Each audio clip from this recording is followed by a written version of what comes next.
शिवाय नमस्तुभ्यम। आज चर्चा करते हैं कि प्रदोष व्रत कैसे रखना चाहिए और प्रदोष व्रत करने के क्या क्या नियम हैं, प्रदोष व्रत की महिमा क्या है। इस तरह की पूरी जानकारी आज आपको अपने चैनल के माध्यम से देंगे। प्रदोष व्रत नदियों में जैसे गंगा है, वैसे ही शिव भक्तों के लिए प्रदोष व्रत है। प्रदोष व्रत की बहुत बड़ी महिमा है।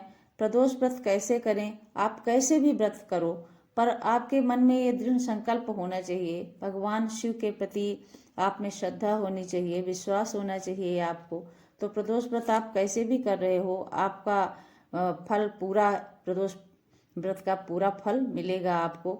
आपकी कुंडली में कैसा भी दोष हो, जैसे कुंडली में ग्रह दोष होते हैं, बहुत सारे दोष होते हैं कुंडली में, आपके कुंडली में कैसा भी दोष हो, वो सारे दोष समाप्त हो जाते हैं। अगर प्रदोष व्रत कोई करता है तो उसकी कुंडली में कोई दोष रहता ही नहीं है, सारे दोष समाप्त हो जाते हैं। ये व्रत सभी कामनाओं को पूर्ण करता है। आपकी जो भी कामना है, आप किसी कामना से ये व्रत करते हैं तो ये व्रत उस सारी मनोकामनाओं को पूर्ण करता है ये व्रत।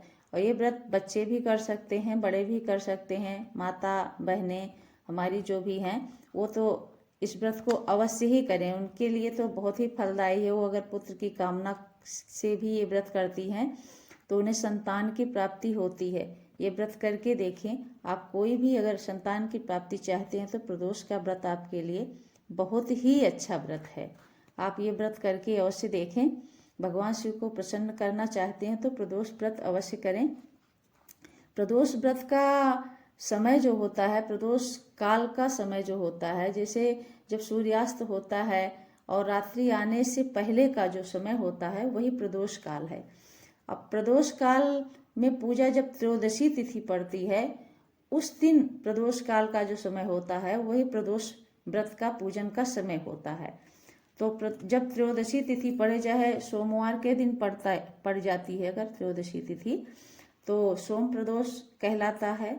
वैसे ही मंगलवार को पड़ जाती है अगर त्रयोदशी तिथि तो भौम प्रदोष कहलाता है।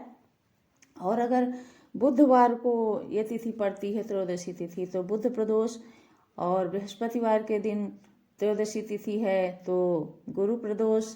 शुक्रवार के दिन ये तिथि है त्रयोदशी तिथि तो शुक्र प्रदोष। शनिवार के दिन पड़ रही है त्रयोदशी तिथि तो शनि प्रदोष।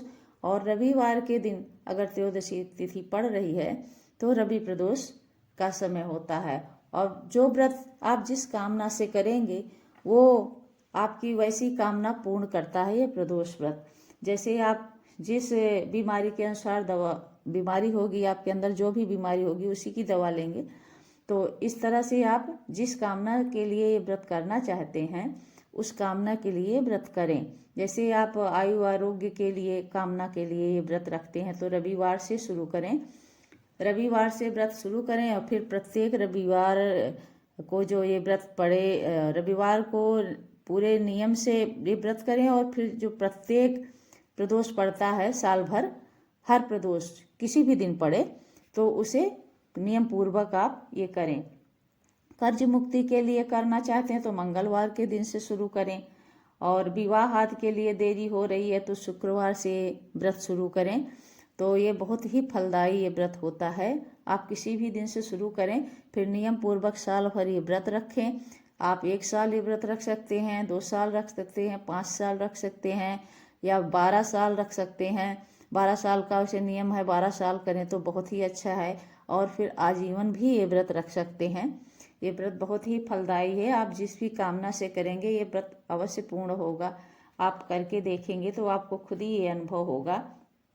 प्रत्येक रविवार या प्रत्येक साल भर हर प्रदोष को नहीं कर सकते हैं आप प्रदोष व्रत, तो आप 3 प्रदोष व्रत आते हैं। जैसे सोमवार के दिन जो प्रदोष आता है त्रयोदशी तिथि प्रदोष व्रत पड़ता है, और मंगलवार को या शनिवार को, ये तीनों प्रदोष व्रत बहुत ही फलदायी माने गए हैं। इन दिनों में जो भी प्रदोष व्रत पड़ता है साल भर में वो आप रख लें, तब भी आपको विशेष फल देता है।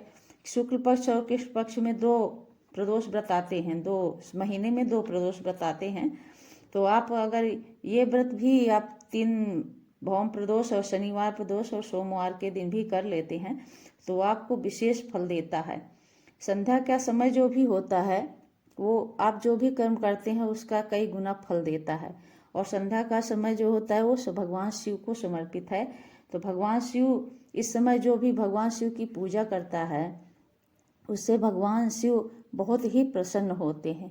भगवान शिव अपने भक्तों को उसमें विशेष फल देते हैं। इसलिए संध्या का समय प्रदोष काल का समय होता है और भगवान शिव का पूजन करें। संध्या के समय में आप किसी भी फल की प्राप्ति के लिए कर रहे हैं तो आपकी मनोकामना अवश्य पूर्ण होगी। और प्रदोष काल में आप पूजा करने के लिए जो नियम है वो आप सुबह ब्रह्म मुहूर्त में उठें और स्नान आदि करके भगवान शिव का पूजन करने से पहले आप सूर्य भगवान को जल समर्पित करें। सूर्य भगवान को जल समर्पित करें और तुलसी माता को जल दें। बिल्व वृक्ष के नीचे जलदान करें और मंदिर में जल देकर आएं और भगवान शिव का पूजन करें। जल में काला तिल डालकर भगवान शिव को चढ़ाएं, दीपदान करें। मंदिर में दीपदान करें और बिल्व वृक्ष के नीचे दीपदान करें। ये नियम है। और जब आप शाम को पूजन के लिए जा रहे हैं तो आप घर में जो भी आपके घी, दूध, दही, शक्कर, शहद, पंचामृत बना लें। घर से ही आप पंचामृत बना लें और एक थाली में रख लें और 11 जौ, 11 चावल और 11 बिलपत्र, 11 तिल, 11 दूर्बा, ये सब बनाकर एक थाली में रख लें और पूजा करते समय जाते समय अपने साथ ले जाएं। और भगवान गणेश भगवान को भी दूर्बा 11 दूर्बा समर्पित करें, भगवान शिव को समर्पित करें। और पूरे परिवार से भगवान शिव का पूरा परिवार हो मंदिर में तो आप मंदिर में पूजन करें या अपने घर में ही पूजन करें। अगर मंदिर नहीं है आसपास तो पूजन करें, भगवान शिव से प्रार्थना करें शिवालय में जाकर। और सारे पंचामृत से पूजन करने के बाद आप नियम पूर्वक बैठकर भगवान शिव के सामने आप मंत्र जाप करें। भगवान शिव का जो भी मंत्र आपको पता है उस मंत्र को जाप करें, नमः शिवाय कहकर जाप करें।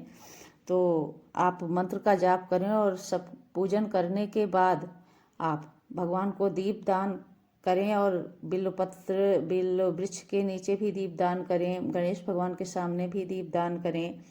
और अगर आप अपने घर के दरवाजे के सामने भी दीप दान करें तो इस दिन 4-5 जगह दीपदान करना चाहिए आपको प्रदोष काल के समय में। तो आपके लिए बहुत ही अच्छा होगा। आप मिट्टी का दिया घर से बना कर ले जाएं और उसमें दीपदान करें।